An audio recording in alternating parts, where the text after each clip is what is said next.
아모스에 나타난 이스라엘 신탁입니다.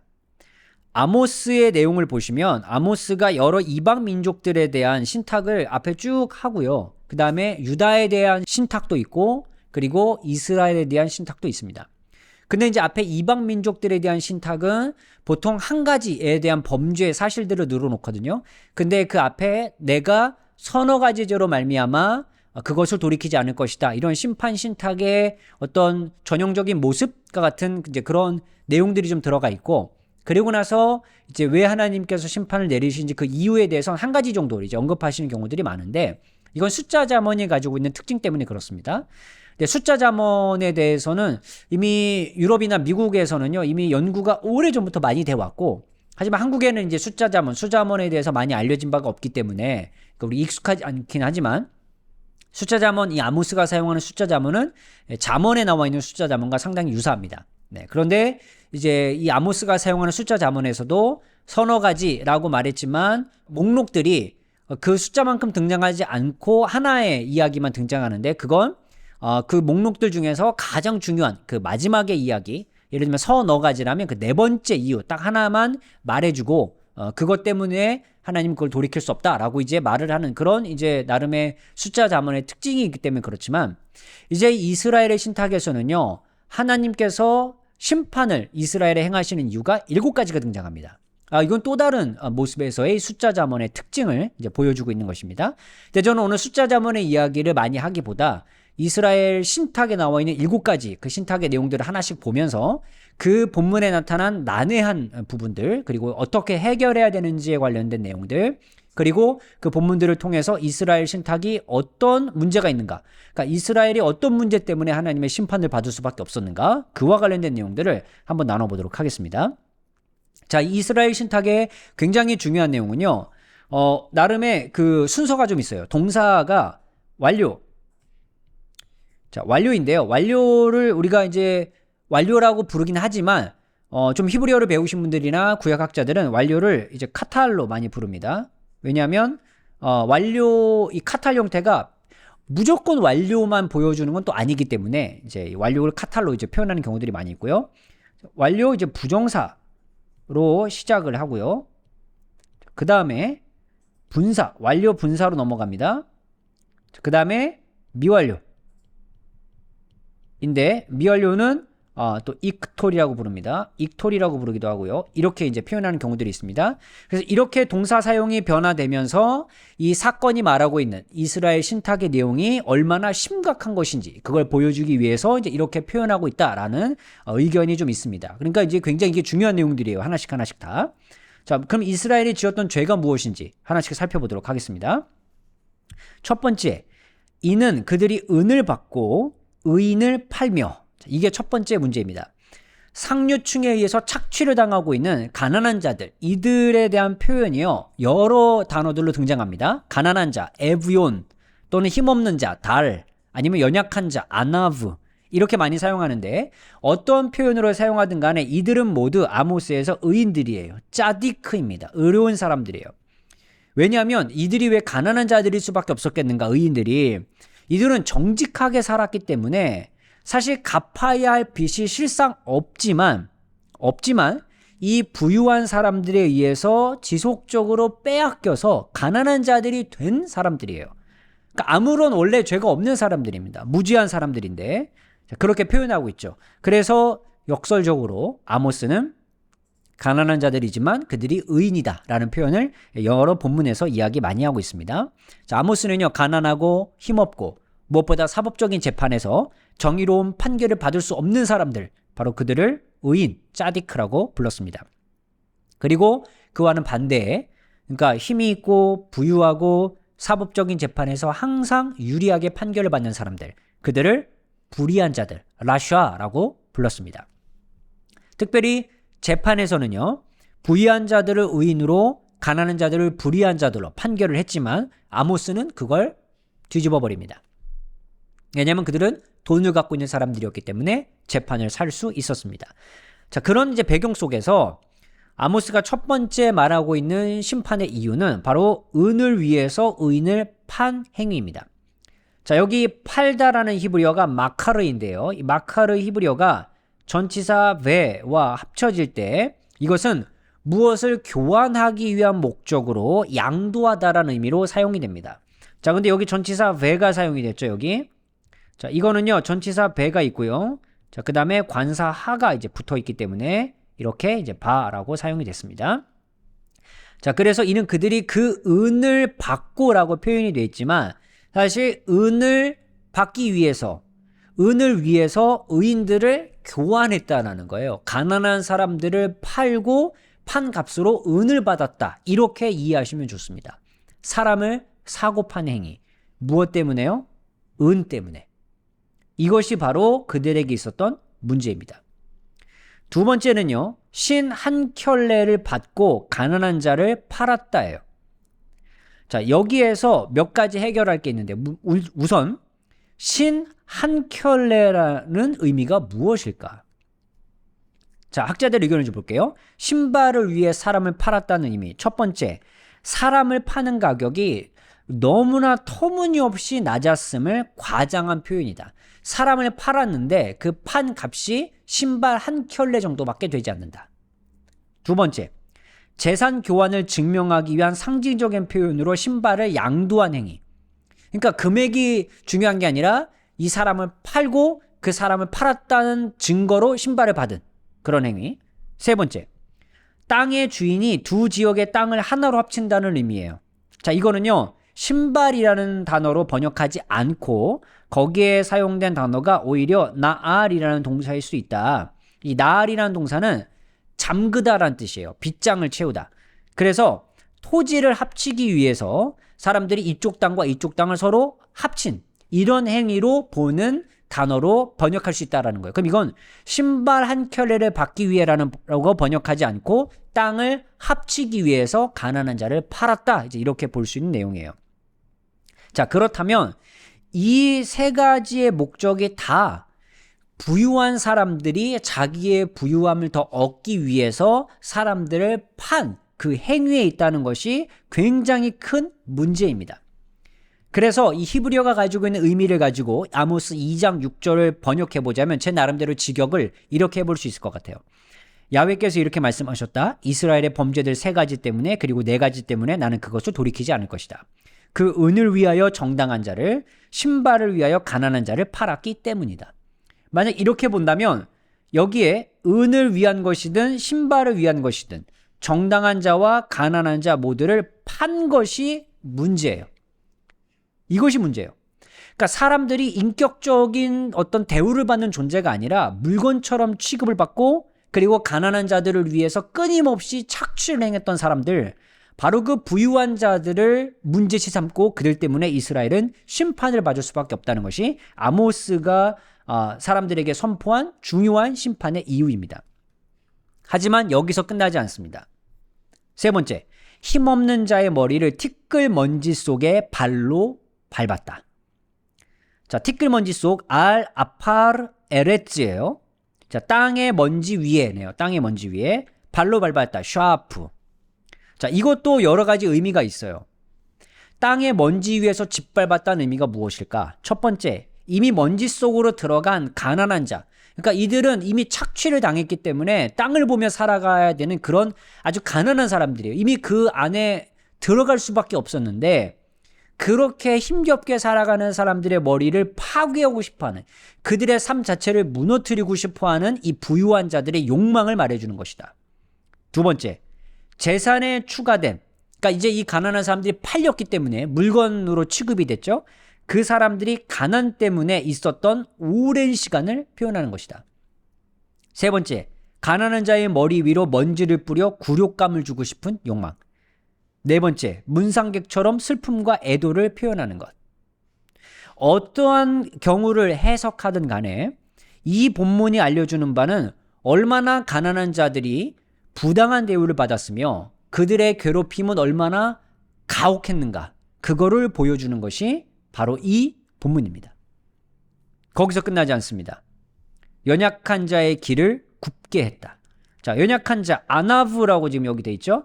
자, 아나브. 저 여기 아나브나 앞에 나왔던 뭐 이 사람들이나 이 연약한 자, 가난한 자, 그다음에 힘없는 자, 이 모든 사람들이 아모스에서는 다 의인이에요. 그리고 이들은 다 착취를 당한 사람들이에요.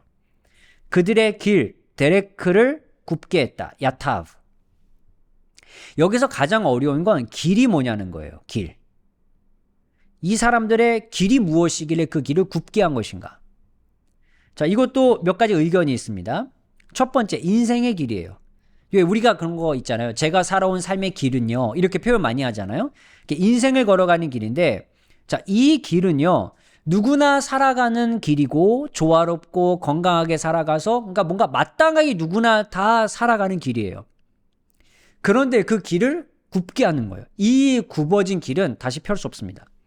그러니까 이 인생을 살아가는 길을 굽게 했다는 것은 결국 의미 있는 삶을 더 이상 살아갈 수 없게 만든 그들의 행위를 말하는 거예요. 의미 있는 삶으로 접근도 못하게 하고 그렇게 살아가지도 못하는 거예요. 결국 그들이 마땅히 살아갈 수 있는 기본적인 권리를 완전히 빼앗은 행위. 그것이 1번을 지지했을 때 해석입니다. 두 번째는요. 정의를 거절하고 불의를 행하는 모습을 비유적으로 표현한 것일 수 있어요. 이 아모스에서 굉장히 중요한 용어는요. 정의와 공의예요. 히브리어로 미슈파트와 째다카입니다. 이거는요. 이 법률과 관련돼서 이 문장에서 정의와 길은 같은 의미로 사용할 수 있다는 해석에서 나온 제안입니다. 사법적인 부패가 가득했던 아모스 시대를 보여주는 내용이에요. 아모스가 활동했던 주전 8세기, 그때는요 공동체의 장로들로 구성된 배심원들이 크고 작은 백성들의 재판을 행했던 것으로 알려져 있는데, 그런데 이 사람들이 이 삶 안에서 땅은 하나님의 것이라는 것을 전혀 지키지 못하고 오히려 그들의 전통 안에서 그들의 욕심 안에서 가져왔던 그 판결을 가지고 사람들에게 판결을 내려왔기 때문에 조상들에게 주어진 그 사람들의 땅이 있고 그리고 그렇게 살아가야 되는 것이 맞는데 그걸 교묘하게 악용해서 사람들 것을 착취한 그들의 행위가 있었습니다. 그렇기 때문에 여기에서 이 사람들 길을 굽게 했다는 것은 바로 정의롭게 사는 것을 거절한 사람, 바로 그런 사람을 말합니다. 그렇기 때문에 이것도 하나님께서 그들을 심판하시는 그런 목록으로 들어갈 수밖에 없었습니다. 여기서 그들의 죄는 그치지 않습니다. 아버지와 아들이 한 젊은 여인에게 다녀서 내 거룩한 이름을 더럽혔다. 자, 이 좀 이해를 위해서 제가 직역을 좀 해보았습니다. 한 남자 이쉬와 그의 아버지 아비브는 나의 거룩한 이름을 더럽히려고 할랄 그 한 여인에게 나아라에게 갔다. 할라크. 자, 여기에 이제 중요한 단어가 몇 개가 있어요. 일단 그의 아버지. 자, 여기 이제 이 바브가 이제 3인칭 남성 단수거든요. 그래서 그의 아버지가 되는데 그의 아버지. 자, 근데 여기선 그의 아버지라고도 번역할 수 있겠지만 만약에 어떤 대명사 역할을 하지 않는다면 이 3인칭 남성 단수는요. 각각이라고 번역할 수도 있어요. 각각. 네. 물론 여기 한 남자 이쉬 이것도 각각이라고 번역할 수 있습니다. 각 남자들과 그의 아버지 이렇게도 될 수 있고요. 한 남자와 각각 그의 아버지 이렇게 이제 번역할 수 있는데 어떻게 각각을 해석하든 지금 여기에서는요. 남자와 그의 아버지 여러 사람들을 지금 말해주는 거예요. 그렇다면 한 부자의 이야기를 말하는 것이 아니라 거기에 살고 있는 여러 부자의 이야기를 말하는 거예요. 남자와 그의 아버지. 그 다음에 이름을 더럽혔다. 이 할랄은요. 신성모독으로 가장 많이 사용되는 단어입니다. 신성모독. 자, 그리고 여기 할라크 다음에 이제 전치사 엘이 만약에 같이 나왔다면 이건요. 누구누구에게 가다인데 이런 의미인데 이건 성적인 관계를 의미할 때 많이 사용하는 용어예요. 자, 그러면 이 여인, 어떤 여인에게 갔는지가 이제 문제가 되겠죠. 자, 어떤 문제인가? 이것도 학자들 사이의 의견이 여러 가지가 있습니다. 첫 번째, 첩인 여성 노예다. 만약에 한 여인이. 그러면 출애굽기 21장 8절을 어긴 게 됩니다. 2번, 신명기 22장 30절을 어긴 거라면 성적 간음을 저지르는 행위라고도 볼 수 있습니다. 3번, 만약에 이 여인이 합법적인 부부관계가 아닐 수 있기 때문에, 왜냐면 남자와 그의 아버지가 한 여인에게 가잖아요. 다 각각 다른 여인에게 가는 게 아니라, 그러면 그 자체가 또 문제가 되죠. 또한 이 여인은요, 우상숭배와 연결되어 제의를 돕는 여성 창기일 수 있습니다. 그럼 그들은 우상숭배를 행한 거기 때문에 또 문제가 돼요. 다섯 번째는요, 부유층의 사교 클럽에 있는 여주인일 수 있어요. 자, 이건 마르제아흐로 이제 제안했을 때 나오는 건데, 이건 가난한 자들의 희생을 즐기는 모임이에요. 이 사교 모임은요. 그러니까 가난한 자들의 희생을 즐기는 그 모임에 참여하기 위해서 그 모임에 갔다는 걸 수 있으니까 앞에 나왔던 가난한 자들을 학대한 행위의 연속성에 있을 수 있습니다. 6번은 굉장히 새로운 해석인데요. 이건요, 사회 채무에 대해서 쭉 다루고 있는 부분에서 갑자기 종교에 대한 이야기가 나온다면 어색할 수 있는데, 여기에서 누구누구에게 가다라는 이 표현이 아모스에만 등장할 수도 있기 때문에 이게 무조건 성적인 걸로 볼 수는 없지 않을까, 이렇게 얘기도 많이 해요. 그리고 젊은 여인에 표현된 단어가 그 여인이라고 표현하지 않고, 이게 나아르라는 이제 단어에서 온 게 맞다면 여인이라는 의미보다 이건 털어내다라는 의미에 좀 더 가까울 수 있다. 자, 그러면 가난한 자들과 연결돼서 이거는 저당권 상실, 즉 가난한 자들이 자기의 소유권을 포기하게 만든 행위를 위해서 한 남자와 그의 아버지가 거기로 갔다는 거예요. 그런데 이 행위가 야훼의 이름을 더럽히는 행위였다고 본 겁니다. 물론 그들이 불법적으로 행한 행위가 하나님의 이름을 더럽히는 것도 가능하고요. 아울러 어떤 우상숭배로 인한 죄라고 본다 해도 신성모독의 행위가 될 수 있기 때문에 그런 내용도 충분히 가능하다고 생각합니다. 그럼 1번에서 6번 중에 어느 해석을 택하든 간에 이 가난한 자들의 것을 끊임없이 착취하는 행위가 계속 이어지는 것이든, 우상숭배와 관련된 행위를 한 것이든, 아니면 하나님의 율법을 어기고 두 남자가 한 여자에게 들어간 행위이든, 이 모든 건 다 하나님에게 범죄 행위라는 것은 공통분모예요. 죄가 이어집니다. 여기서 끝나지 않습니다. 모든 제단 옆에서 전당 잡은 옷 위에 누웠다. 콜 미츠베아흐. 자, 제의와 관련된 그들의 모습을 통해서 제단이라고 있으니까 이건 뭔가 종교적인 일을 하는 사람이라고 볼 수 있습니다. 그리고 옷을 전당 잡는 것은 원래 불법이 아니었지만 분명히 저녁 때는 돌려주었어야 돼요. 네. 그런데 전당 잡은 옷 위에 누웠다. 이건 밤에 자기 위해서 누운 행동일 수 있거든요. 밤이 되면 돌려줬어야 되는데 그렇게 하지 않았기 때문에 이 자체도 불법이에요. 그러니까 분명히 이 종교 지도자들의 문제가 있었다고 하는 것을 보여주는 것이죠. 여기서 끝나지 않습니다. 그들의 신전에서 벌금으로 얻은 포도주를 마셨다. 벌금은 되돌려받는 것을 보장해 줬어야 됩니다. 출애굽기, 신명기 법들에 의하면. 하지만 벌금으로 얻은 것을 그들은 마시며 축제를 벌였습니다. 그리고 과연 이 벌금이 합법적으로 그들에게 주어진 것일까? 지금까지 내용을 본다면 그럴 수 없겠죠. 억압적으로 빼앗았을 가능성이 큽니다. 그 다음에 여기 모든 제단이라고 앞에 나왔던 단어와 그들의 신이라는 표현, 이런 여러 가지를 봤을 때 분명히 이거는요, 하나님에게 드려졌다는 의미보다 분명히 종교 혼합의 모습이 있다는 것을 볼 수 있어요. 네. 그리고 무엇보다 이 포도주와 관련돼 있다면 이거는 가나안 종교의 전형적인 특징을 보여주는 걸 수 있어요. 가나안 종교. 아모스 시대에 당연히 그랬지만 이들은 완전히 종교 혼합의 모습을 갖고 있었던 사람입니다. 자, 그럼 저는 이 내용을 통해서 무엇을 정리할 수 있겠는가?